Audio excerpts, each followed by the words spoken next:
It doesn't break a window. It doesn't leave bruises.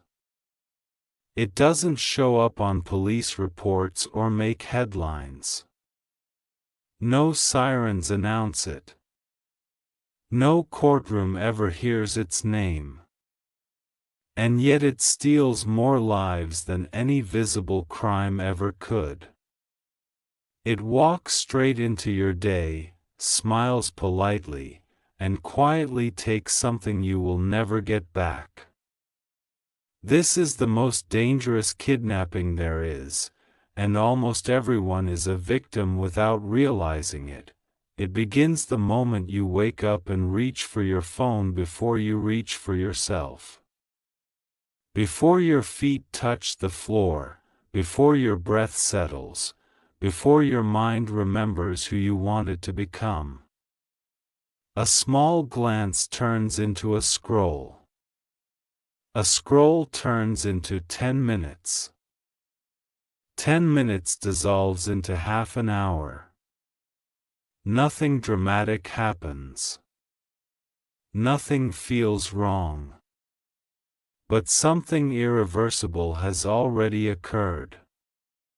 A piece of your life has been taken, and you will never recover it.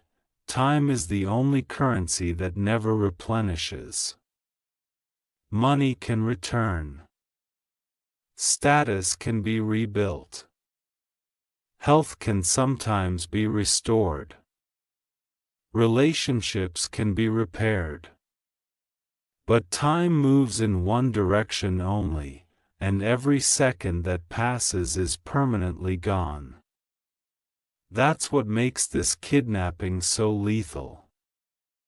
It steals the one thing you cannot earn back, and it does so in a way that feels harmless, even pleasurable. No one forces you into a van. No one threatens you. You give consent without noticing. You hand over hours to distractions, to obligations you never chose, to expectations placed on you by people who won't live your life for you.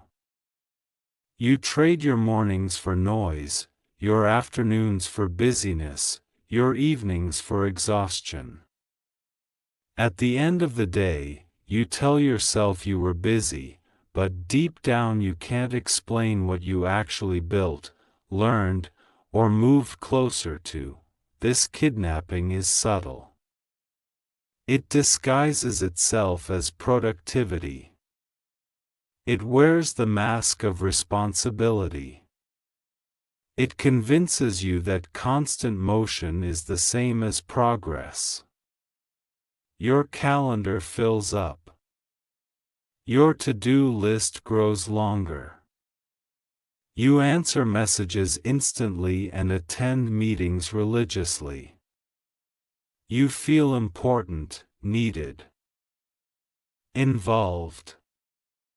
Yet weeks pass, months pass, years pass, and the life you imagined remains postponed. One day you look up and realize you are older, but not wiser in the ways that matter to you. You are tired, but not fulfilled. You are informed, but not transformed. And the most unsettling part is that nothing bad happened. No single disaster explains the distance between who you are and who you hope to be. It was simply taken from you minute by minute, in plain sight. This kidnapping thrives on urgency. Everything feels important.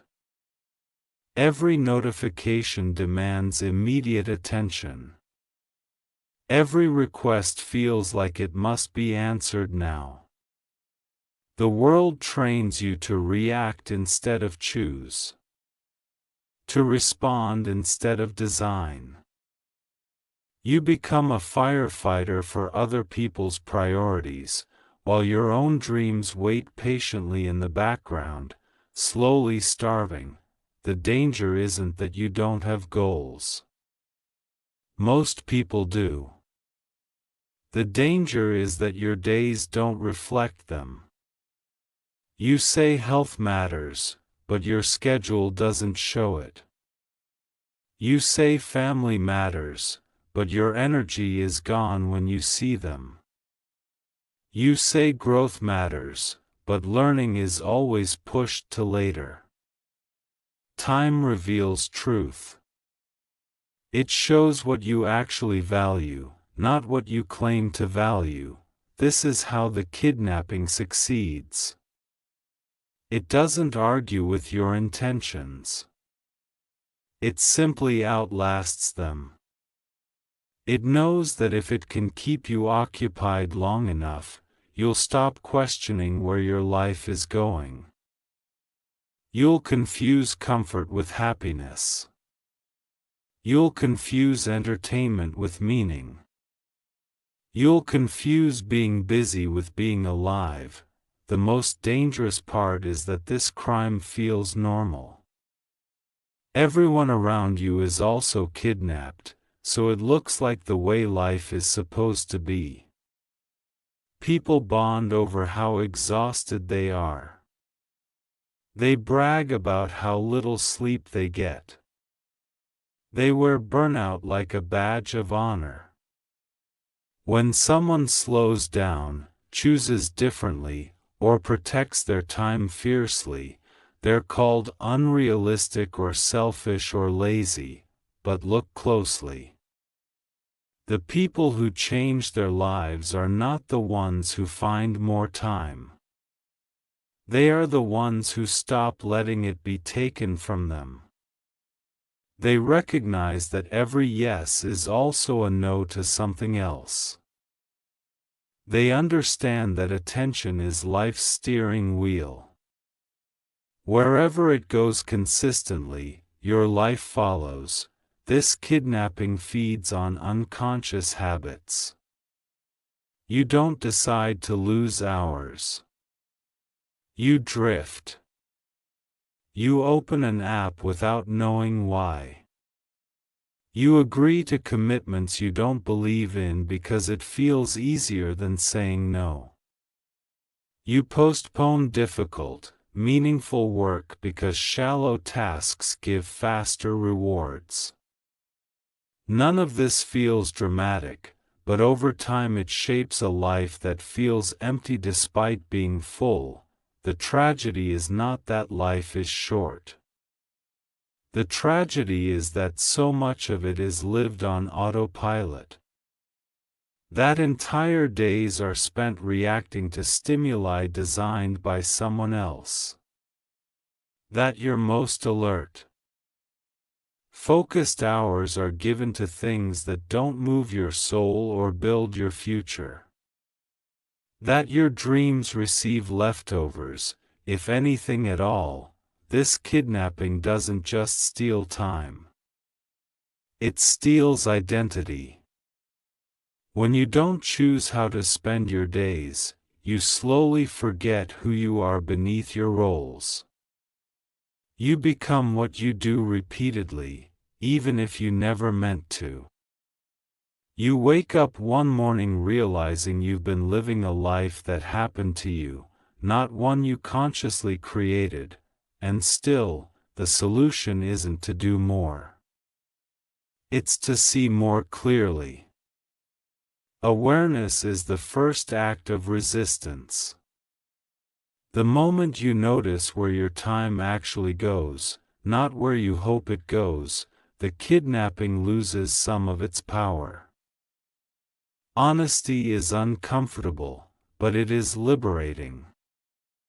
You cannot protect what you refuse to measure. When you start asking hard questions, things shift. Why am I doing this?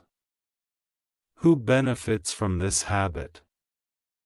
Does this deserve my best hours or just my leftovers? What am I avoiding by staying busy? These questions feel dangerous because they threaten the comfort of familiar routines. But they are also the doorway back to yourself, protecting your time is not about rigid schedules or perfect discipline. It's about respect. When you respect your time, you respect your life. You stop treating your days like spare change. You stop giving your attention to anything that asks loudly instead of anything that matters deeply. This doesn't mean withdrawing from the world. It means engaging intentionally. Choosing presence over constant availability. Choosing depth over noise. Choosing fewer things that matter more. It means understanding that every distraction you allow trains your mind to be scattered, and every moment of focus trains it to be powerful. The people who escape this kidnapping don't wait for motivation. They design their environment so that what matters is easier and what doesn't is harder. They remove temptations not because they lack willpower, but because they value their future more than momentary comfort. They understand that discipline is not punishment, it is protection. Imagine what would change if you treated your time like your most valuable possession. If you guarded your mornings like sacred ground.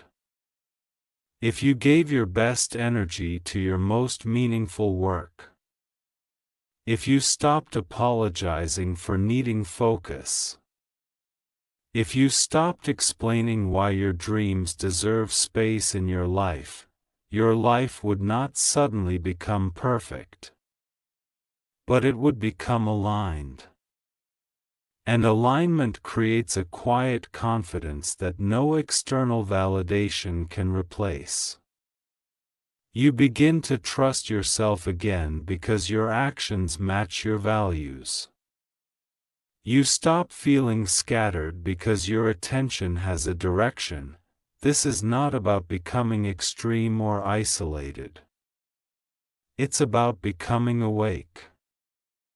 About noticing when your life is being quietly negotiated away in small, daily compromises. About realizing that no one is coming to rescue your time for you. If you don't claim it, something else will. One day, far in the future, you will look back at this moment.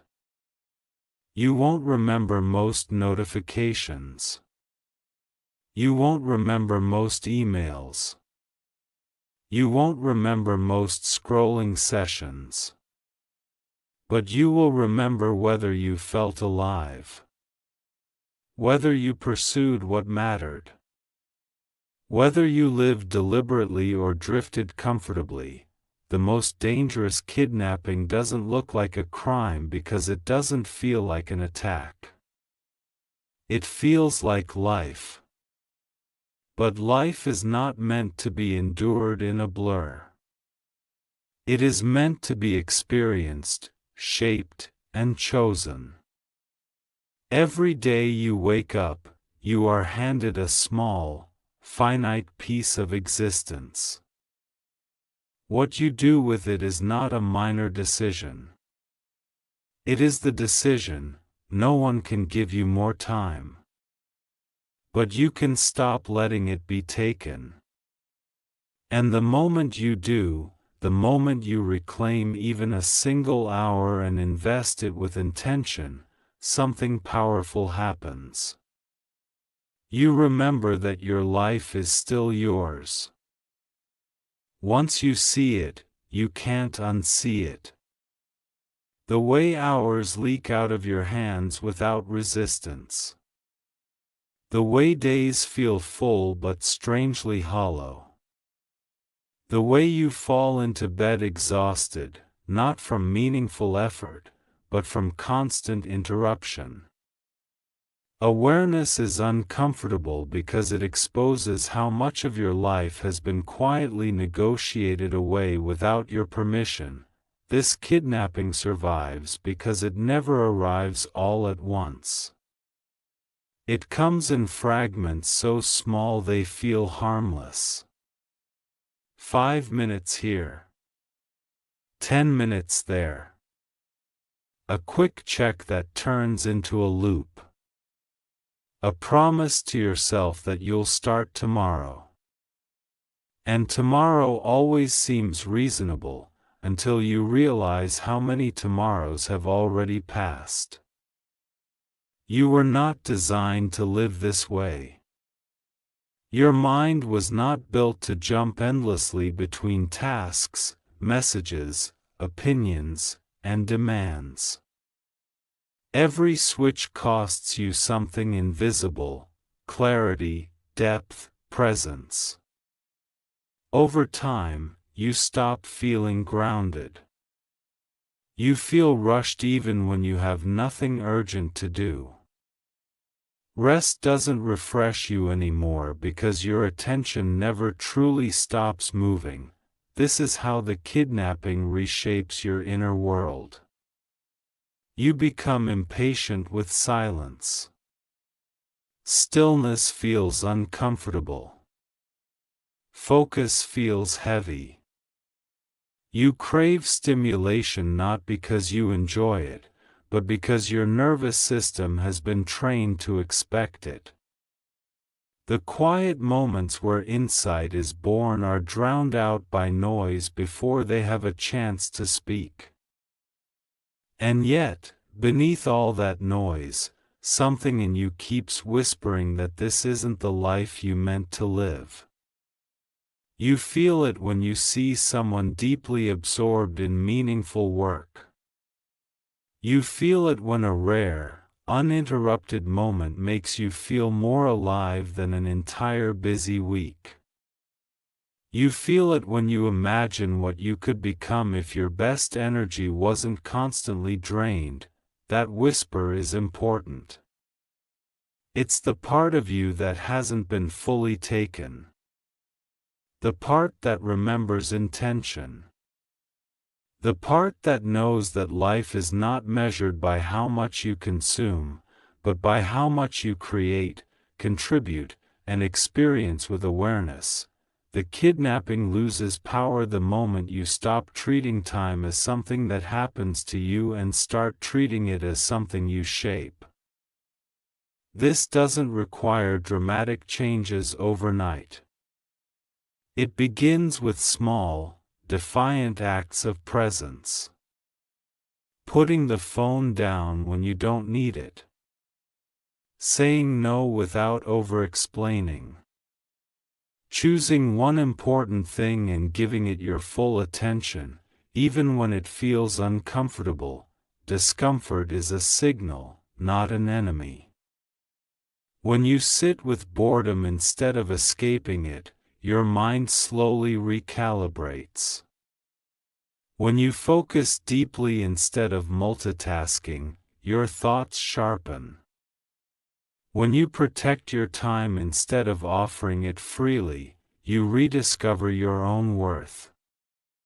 You begin to feel less scattered and more solid, less reactive and more intentional. This is where real confidence is born. Not from praise or visibility, but from self-trust. From knowing that when you say something matters, your actions back it up. From seeing progress in areas of life that once felt stuck because you finally gave them consistent attention. The world will not applaud this shift. In fact, it may resist it. People benefit from your constant availability. Systems are designed to keep you engaged, reactive, and consuming. Choosing your time is a quiet rebellion. It doesn't announce itself. It simply changes the trajectory of your life in ways only you will fully understand. As you reclaim your time, you may notice something surprising. You don't need as much as you thought. Fewer commitments feel lighter. Fewer distractions feel richer. Space opens up, not just in your schedule, but in your mind. Ideas connect. Creativity returns.